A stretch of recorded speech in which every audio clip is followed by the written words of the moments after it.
یعنی ایک ایسی بہن، ایک ایسی بیٹی جو خود باپ کے قتل، مسنگ پرسن کی شکل میں کرب سے گزری ہے، ایک ایسی بہن، ایک ایسی بیٹی جس کی 15 سال سے ایک ڈاکٹر والد لاپتہ ہے، ابھی اس کو یہ کہا جاتا ہے کہ آپ اس کے لیے آواز بھی نہ اٹھائیں، اگر آپ آواز اٹھائیں گے تو ہم آپ کو پابند سلاسل کریں گے۔ پشتونخوا وطن یعنی ہم خود تو حیران ہیں کہ ایک درد کی بات کرتے ہیں، ایک خطے کی درد کی بات کرتے ہیں، اس خطے سے تعلق رکھنے والے لوگوں کے درد کی بات کرتے ہیں تو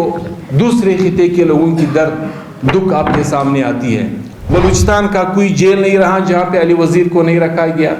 سندھ کا کوئی جیل نہیں رہا جہاں پہ علی وزیر کو نہیں رکھا گیا۔ آپ کے ذریعے سے، آپ کے توسط سے عوامی نیشنل پارٹی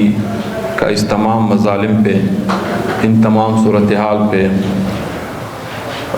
اپنا موقف سامنے رکھے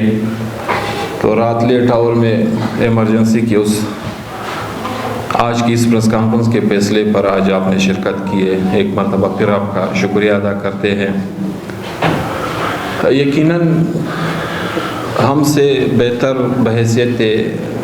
صحافی ہر چیز پہ نظر رکھتے ہوئے آپ کو بہتر معلوم ہے کہ اس وقت پورے ملک کی صورتحال، بالخصوص بلوچ پشتون وطن کی صورتحال جس مشکل دور سے گزر رہا ہے، تاریخ میں ہم نے اپنے سیاسی کارکنوں پہ، ہم نے اپنے وطن میں جلسے، جلوس، مظاہرے روکنے تو دیکھے ہیں، مسنگ کرتے ہوئے، لاٹھی چارج کرتے ہوئے، واٹر کینن استعمال کرتے ہوئے، یہ ساری صورتحال ہم اکثر و بیشتر دیکھتے چلے آ رہے ہیں۔ لیکن آج کی جو صورتحال ہے کہ ریاست حکومت کے نام پہ جس درندگی سے، وحشت سے سیاست کو، حق کی آواز کو، اپنے وسائل پر اپنے اختیارات کے لیے اٹھنے والے آوازوں کو جس طریقے سے پاؤں تلے روند رہی ہے، اور ساتھ ہی دہشت گردی کے نام پہ خون کا جو بازار پشتونخوا وطن میں گرم کر کے رکھا ہوا ہے، یعنی بحیثیت مسلمان اگر میں یہ کہوں، ہم سب کی نظروں میں اگر کوئی محفوظ جگہ ہم تصور کرتے ہیں تو ہمارے مساجد ہوا کرتے ہیں، جہاں پہ ہم انتہائی سکون سے جا کے اپنے پروردگار کی عبادت کرتے ہیں۔ آج اگر کسی مسلمان کو پشتونخوا وطن میں خوف اور ڈر محسوس ہوتا ہے تو وہ اللہ کے گھر مسجد میں محسوس ہوتا ہے۔ بڑے سے بڑے مدارس سے لے کے علماء کرام تک، سیاسی کارکنوں تک ٹارگٹ کلنگ انتہا پر ہے، خودکش دھماکے انتہا پر ہے۔ بلوچ وطن کے پرامن سیاسی کارکن، یعنی ایسے سیاسی کارکن، ابھی بالفرض کریں میں ڈاکٹر مارنگ بلوچ کا نام لے لوں، جس کو نوبل پیس پرائز سے دنیا نواز رہی ہے، جو کنسیڈر ہے کہ مارنگ کو تھرو آؤٹ ورلڈ لیول پہ نوبل پیس پرائز سے نوازا جائے۔ اسی طریقے سے جو سمیع الدین بلوچ ہے، جس کو دنیا اسی طرح کے میں اگر یہ کہوں کہ نواز رہی ہے کہ آپ کی جدوجہد، آپ کی پرامن آواز، آپ کے لیے، آپ کی حقوق کے لیے، بلوچ حقوق کے لیے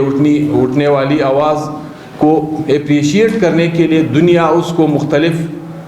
القابات، مختلف اس سے نواز رہی ہے، جبکہ پاکستان میں اس پر عرصہ حیات تنگ کر کے رکھ دیا گیا ہے۔ یعنی ایک ایسی بہن، ایک ایسی بیٹی جو خود باپ کے قتل، مسنگ پرسن کی شکل میں کرب سے گزری ہے، ایک ایسی بہن، ایک ایسی بیٹی جس کی 15 سال سے ایک ڈاکٹر والد لاپتہ ہے، ابھی اس کو یہ کہا جاتا ہے کہ آپ اس کے لیے آواز بھی نہ اٹھائیں، اگر آپ آواز اٹھائیں گے تو ہم آپ کو پابند سلاسل کریں گے، ہم آپ پہ گولیاں چلائیں گے۔ اور اس آڑ میں گزشتہ 1.5 سے 2 ہفتے میں جو خون بہایا گیا، اس کی مثال دنیا میں نہیں ملتی ہے۔ پشتونخوا وطن یعنی ہم خود تو حیران ہیں کہ ایک درد کی بات کرتے ہیں، ایک خطے کی درد کی بات کرتے ہیں، اس خطے سے تعلق رکھنے والے لوگوں کے درد کی بات کرتے ہیں تو دوسرے خطے کے لوگوں کی دکھ آپ کے سامنے آتی ہے۔ آپ دیکھ لیں پچھلے 1.5-2 سال سے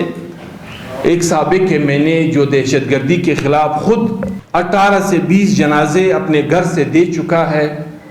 وہ پابند سلاسل ہے۔ کوئی قانون، کوئی آئین، کوئی طریقہ کار اس کی اس پابند سلاسل ہونے کے لیے اپنایا نہیں کیا ہے۔ 3 MPO ہے، 16 MPO ہے، پورے پاکستان کے جیلوں سے اس کو گزارا گیا۔ بلوچستان کا کوئی جیل نہیں رہا جہاں پہ علی وزیر کو نہیں رکھا گیا، سندھ کا کوئی جیل نہیں رہا جہاں پہ علی وزیر کو نہیں رکھا گیا، پنجاب کا اس وقت کوئی جیل نہیں بچا ہے جہاں پہ علی وزیر گیا نہیں ہے۔ یا اس کے ساتھ ہمارے انتہائی معتبر ٹرائب، افریدی ٹرائب کے ایک انتہائی معتبر شخصیت ملک نصیر کو کی خیل سفید ریش آدمی صرف اس گناہ پہ کہ آپ نے ایک قومی جرگے کے لیے زمین کیوں دی، مہمان نوازی کیوں کی،